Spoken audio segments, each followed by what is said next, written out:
Kembali lagi di channel Simple Fisika. Di video kali ini kita akan membahas tentang pembiasan.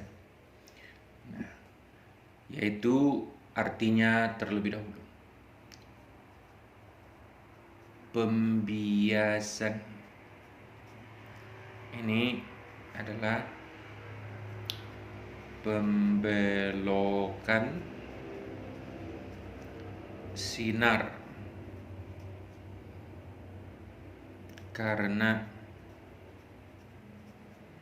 memasuki medium yang berbeda. Jadi tidak mungkin sinar sesama di air dia terjadi pembelokan, tidak mungkin. Tapi kalau ada air, terus di dalam air itu kita beri lagi katakanlah kaca bening tembus pandang, tentu akan terjadi pembelokan baik ketika sinar masuk dari air ke dalam kaca atau sebaliknya dari kaca keluar lagi ke airnya. Nah, pasti akan terjadi pembelokan. Nah, untuk pembelokannya sendiri itu bisa terjadi berdasarkan adanya perbedaan indeks bias, kerapatan medium itu, di mana indeks bias N rumusnya adalah besarnya laju cahaya di ruang vakum dibandingkan dengan laju cahaya di medium itu sendiri. Maksudnya bagaimana? Maksudnya gini, bila N air dinyatakan nilainya sebesar 4/3, maka itu adalah nilai dari laju cahaya di luar angkasa, di ruang vakum, dibandingkan dengan V cahaya di air. Itu artinya. Maka bisa kita cari nilai V di air dengan anggapan bahwa kalian semua sudah mengingat nilai daripada laju cahaya di ruang vakum, yaitu senilai 3 kali 10 pangkat 8 meter per sekon, bandingkanlah dengan V di air. Maka ini kalikan ke sana sehingga diperoleh V sama dengan 9/4 dikali 10 pangkat 8. Ini sekitar 2,25 kali 10 pangkat 8 meter per sekon. Nah, itu dia. Lalu berikutnya, jika seandainya ada katanya indeks bias relatif, katakanlah N air per N kaca, maka ini sama aja dengan apa? C per V di air per C per V di kaca, sehingga hasilnya C-nya di cancel, jadilah ini adalah V di kaca dibandingkan dengan V di air. Nah, tuh. Oke.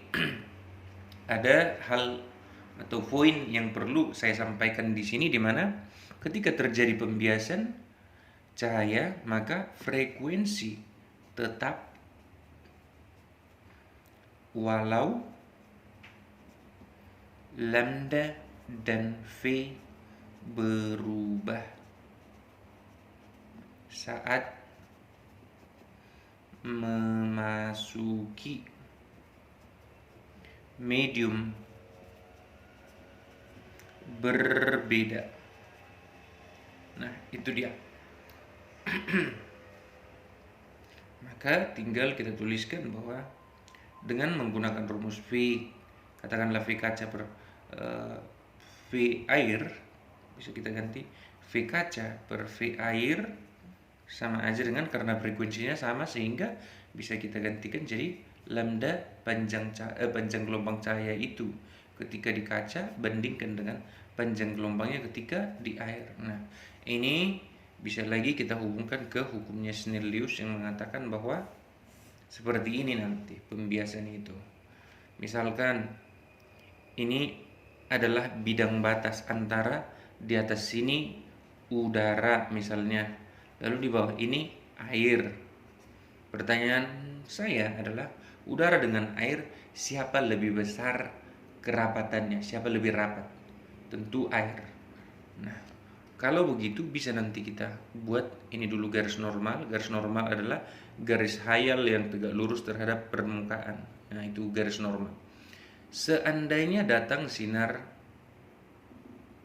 di udara menuju bidang batas ini, lalu kena pas di perpotongan garis normal dan bidang batas ini, dengan sudut orientasi terhadap garis normal sebesar, ini namanya I, initial angle. Lalu habis itu dia akan dibiaskan mendekati garis normal kalau dari renggang ke rapat. Nah, mendekati garis normal, ini garis normal. Artinya sudut biasnya akan menjadi lebih kecil. Nah, simbolnya ini adalah R, refraction angle, kira-kira begitu kan, sudut bias. Oke. Maksudnya ini bagaimana? Kalau seandainya kalian punya laser yang merah-merah itu, seandainya dia waterproof, tahan air, jadi kalau kalian center dari sini, lasernya nanti berbelok ke sini. Kalau kalian balik, kalian center dari sini, lasernya nanti lewat dari sini. Itu artinya. Nah, berarti dari situ dapat kita simpulkan bahwa cahaya dari medium renggang ke medium rapat dibiaskan mendekati garis normal. Tetapi kalau dari medium rapat ke medium renggang akan dibiaskan menjauhi garis normal. Atau kita ganti. Satu lagi kita buat sinarnya. Seandainya datang sinar dari sini, dari airnya, ini sinar datang sehingga ini initial angle-nya I, lalu nanti ini akan menjauhi garis normal karena dari rapat ke renggang sehingga jadi begini dia. Nah, dari sini ke sini itulah R. Nah, sama seperti tadi. Kalau ini di center dari sini kemana? Ya ke sini beloknya, kira-kira begitu. Nah, dalam pembiasan ini ada namanya hukum Snellius tentang pembiasan, di mana katanya N1 sin I sama dengan N2 sin R. Nah, atau bisa kita ganti bentuknya ini menjadi N1 per N2 sama dengan sinus R per sinus I. Tuh. Ingat tadi N1 per N2 itu hasilnya adalah V2 per V1 sama juga dengan lambda 2 per lambda 1. Nah, itu penurunan rumusnya Snellius ini ataupun bentuk lain daripada rumusnya persamaan hukum Snellius tersebut. Nah, kita buat contohnya langsung. Contoh. Semisal katanya begini. Ini ada sebuah kaca. Kacanya ini di dalam air kacanya. Ini air. Airnya ini indeks bias air itu 4/3. Lalu indeks bias kaca katakan 3/2. Lalu katanya ada sinar dari kaca ini dengan sudut datang sebesar